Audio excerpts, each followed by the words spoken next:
Hi there, thanks for checking out Raelene Math. In this video we will take a look at the absolute value function as a piecewise function. Let's consider the distance between 3 and 7 on a number line. We can either say that the distance between 3 and 7 is written as the absolute value of 7 minus 3, which is the absolute value of 4, which is 4 spaces. Or we could say that the distance between 7 and 3 can be expressed as the absolute value of 3 minus 7, which is the absolute value of negative 4, which is still 4 spaces. When we're finding distance, it doesn't matter which direction we go. We talked about this in the distance versus directed distance video.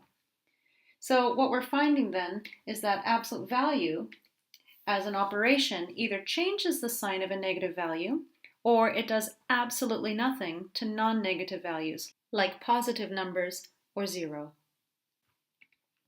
So we can summarize this by saying that the absolute value of stuff is either going to be stuff without the absolute value symbols if the stuff is positive or 0. Meanwhile, if the stuff is negative, then in order to remove the absolute value sign, we change the sign of stuff. So that stuff which is automatically negative times another negative will become positive, as we expect for distance.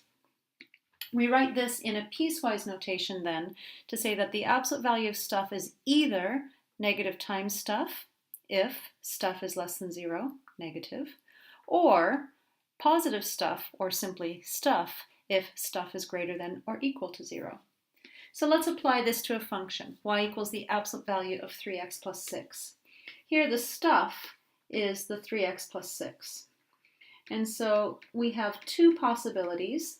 The absolute value is either going to change the sign of stuff by multiplying by negative 1 in the event that stuff, 3x plus 6, is negative, or it's going to do nothing, like multiply by positive 1, if the stuff is already non-negative, meaning it's positive or equal to 0. So we can simplify this a little bit. We can rewrite y is equal to the piecewise function of either negative 3x minus 6. If we take the 6 to the other side, we get 3x is less than negative 6, and therefore x is less than negative 2. Or in the green case, 3x plus 6, where similarly we'll isolate x greater than or equal to negative 2. So let's take a look at this in a graph form. We can look at the absolute value function here in blue, y equals the absolute value of 3x plus 6, and we know that the graph is going to bend or change at x equals negative 2. So we also have another line, y equals 3x plus 6 in green, as long as x is greater than negative 2. I'm just going to turn that piece off for a minute. There's our line 3x plus 6, and then I'm going to chop it for x greater than or equal to negative 2. And if we just go back to the screen for a minute, we had the red graph, which is negative 3x minus 6. When x is less than negative 2, I'll turn that on in red. And in fact, I'll remove that domain restriction, or subset, and we can see the red line here is getting chopped at the purple line, so that x is only to the left of the purple line. Now this piece of the red graph and this piece of the green graph makes up one function which can be written without piecewise notation using the absolute value notation. So we can either write the function with absolute value notation, or we can write it as one piece to the right of the purple line and a different piece to the left of the purple line. Linear functions are not the only functions that can have absolute value taken of them. Here we have the absolute value of a quadratic function, and the quadratic, x squared minus 4, is the stuff of the absolute value stuff that we talked about earlier. Take a minute and see if you can come up with the two lines breaking down the absolute value of stuff into two different cases or pieces. In the first case, we take the negative stuff whenever stuff is less than 0, being negative. In the second case, we take positive stuff whenever stuff is non-negative, namely positive or equal to 0. Coming up with the graph of this is a little more complicated because we have to solve these nonlinear inequalities, which requires solutions by either algebraic methods such as sign charts or to solve graphically.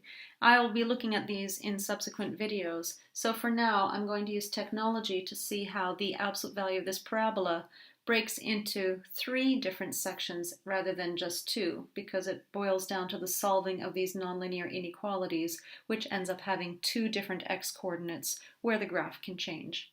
So if we look at the absolute value of the parabola, I'm first going to look at the inner parabola function, the y equals x squared minus 4, and then see how the absolute value of that graph is related to the original graph.